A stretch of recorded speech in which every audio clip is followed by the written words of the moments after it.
All right, so number 24. This one, I think, proves to be an issue because there's that -8 out front. I think that's the biggest thing that people have been getting stuck on today.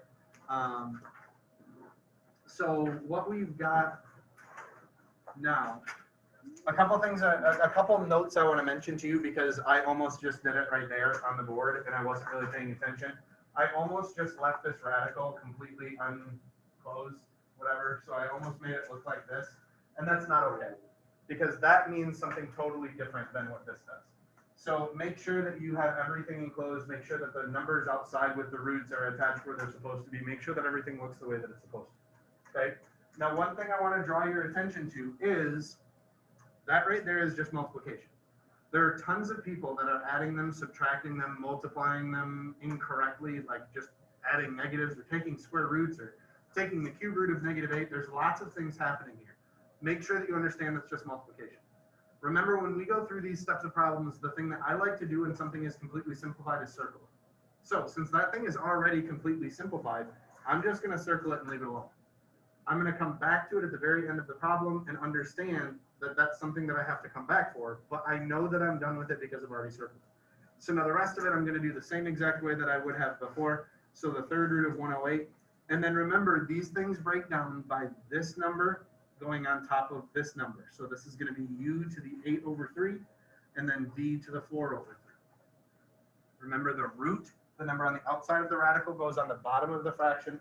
The number that is attached with the exponent goes on the top. That just helps us simplify things. It makes things a little bit easier so that hopefully we can simplify them in the future.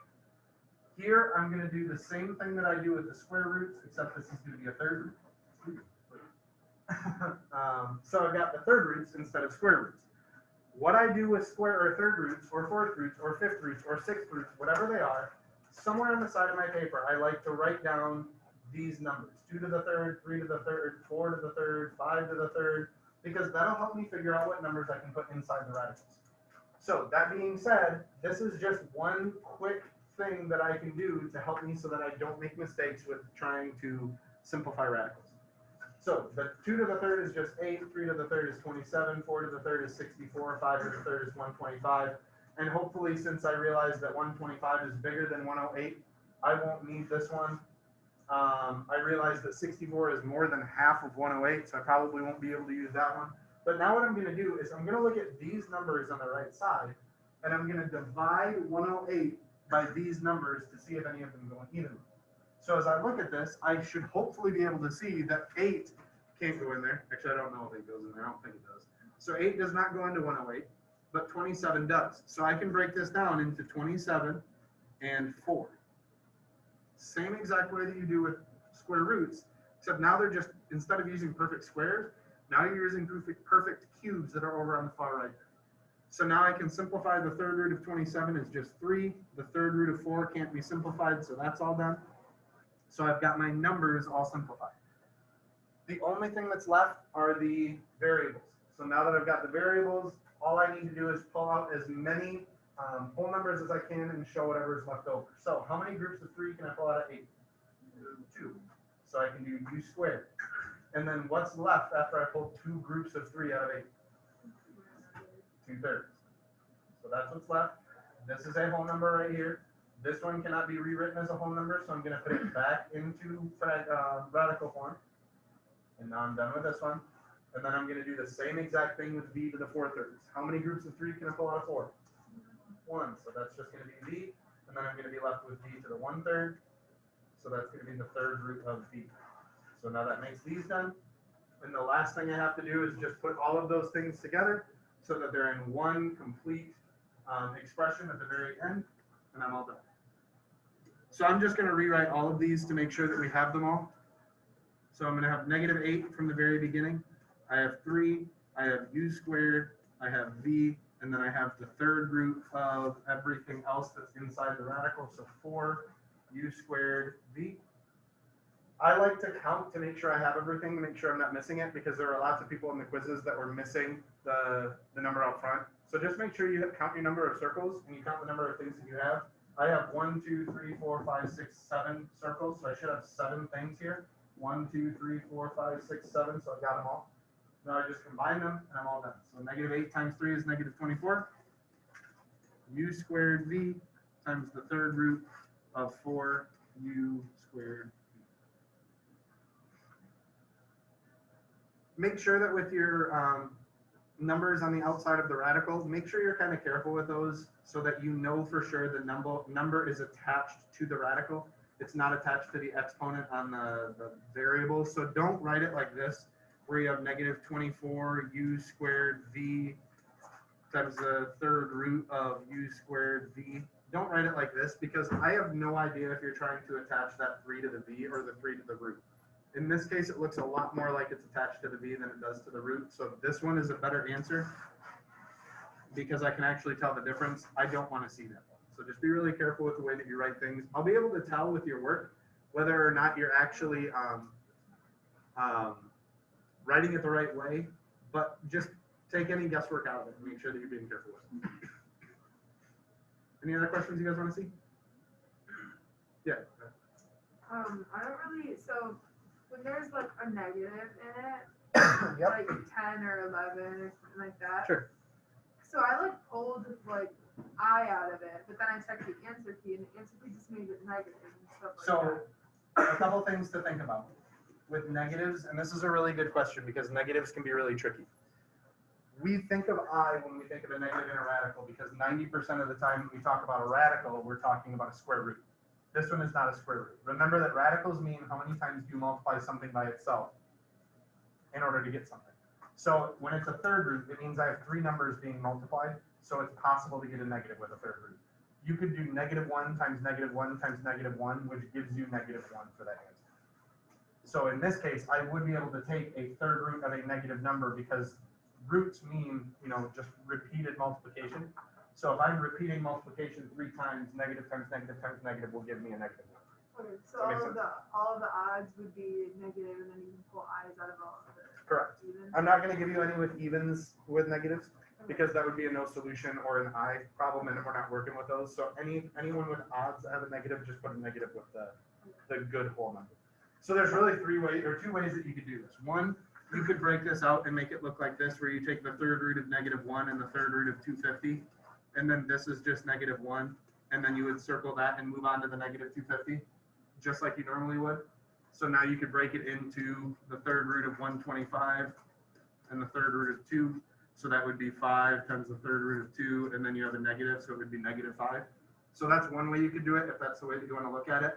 The other way that you could look at it is if you know that negatives on the outside are okay, you could just break it down as the third root of negative 125 and the third root of 2. So then this would just be negative 5 because that is a real number. And then we have the third root of 2. So either way, it'll get you to the same answer. It just gives you a different method to approach. Any other questions? Issues or concerns? Anything else that you guys want to see? All right. So if you would please get out a half a sheet of paper. So the second part of this is about solving certain types of equations while using radicals and roots and the things that we were just talking about. So if we have something that looks like this, where it's like x plus 5 to the 4th equals 16. This is something that you should be able to do. I would expect everyone in here to be able to solve this problem because it's not that challenging. It's something that's already set up to a point that we already should know how to work through it. It is an equal sign. So we should know at this point that it is going to be solved very quickly and very easily. And the way that it's going to be solved is just by taking the 4th root of both sides. Now, something that Shannon brought up earlier about the negatives inside the radicals and the negative, anytime negatives are dealing with radicals, we have to be kind of careful and we have to pay attention. Now, obviously, there's not going to be an issue because the number on the right is positive. But what you have to remember, and this is a big step, when you introduce a radical,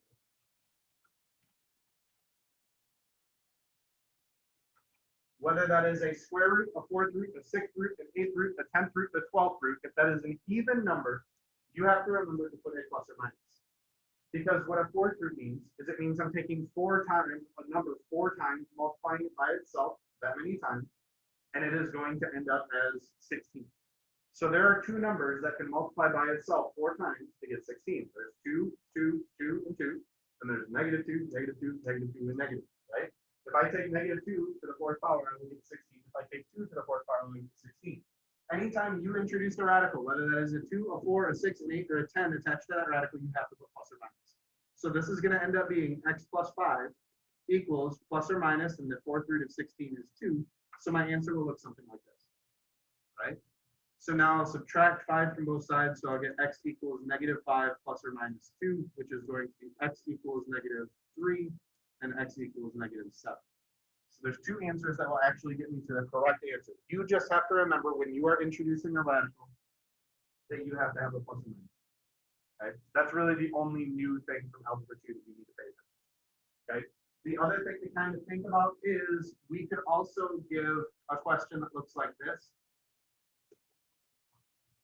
X to the 2/3 equals 7. So that could also be something you are introducing. There's two ways to do this. So there's two ways to think about this. Number one, you could rewrite this in radical form if that's something that makes you really happy. So if you really want to, you could rewrite this as the 3rd root of x squared equals 7. Doesn't change anything. Doesn't change anything at all. You can rewrite it that way if that's something that makes you happy. So let's solve the thing on the right first, so that way we can look at it. Because what I would do to solve this is I would raise that to the 3rd power, right? And then I would be left with x squared equals 7 to the 3rd power out of 43. I'm just going to call it 7 to the 3rd power. 3 what? 343? Is that what I said? Did I say 243? I think you said 243. Oh, bummer.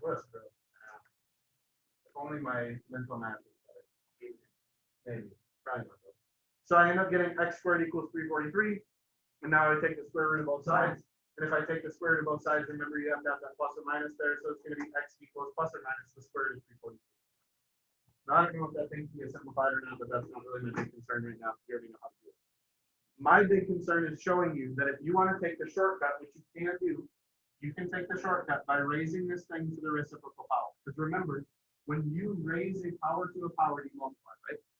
So when you do power to a power, you multiply. And what is 2/3 times 3/2? So what is this number times this number? 2/3 times 3/2. It is just 1. So that would actually solve this equation for me, right? Because every single one of my questions just says x equals something, and x is x to the 1st power. So this would end up just looking like this. So then I would be left with x equals 7 to the 3/2 power. But I need you to think about what you're actually doing. Remember, the number on the bottom is a root, right? The number on the bottom is a root. So even though this looks like I'm just raising a power to a power, what I'm actually doing is I'm raising this thing to the 3rd power, and then I'm taking the square root of it. I'm raising this thing to the 3rd power, and then I'm taking the square root of it. What do I have to have if I'm taking the square root of something? I have to have a plus or minus. So that's the same exact thing as what we have on the other side. They are the exact same thing. They look a little bit different because one says 7 to the 3/2 power, but if I were to simplify it, I would get down to the square root of 343. So you have to pay attention to this number right here. Whatever number you're raising, if it's even, you need to have a plus or minus. All right. So if you're solving that type of question that way, then you have to make sure that you put the plus. Any questions, issues? That's it. I mean, there's really nothing else that we can do or go through with that. So it's kind of covered both. Okay. So if you guys have no questions, that's all I've got.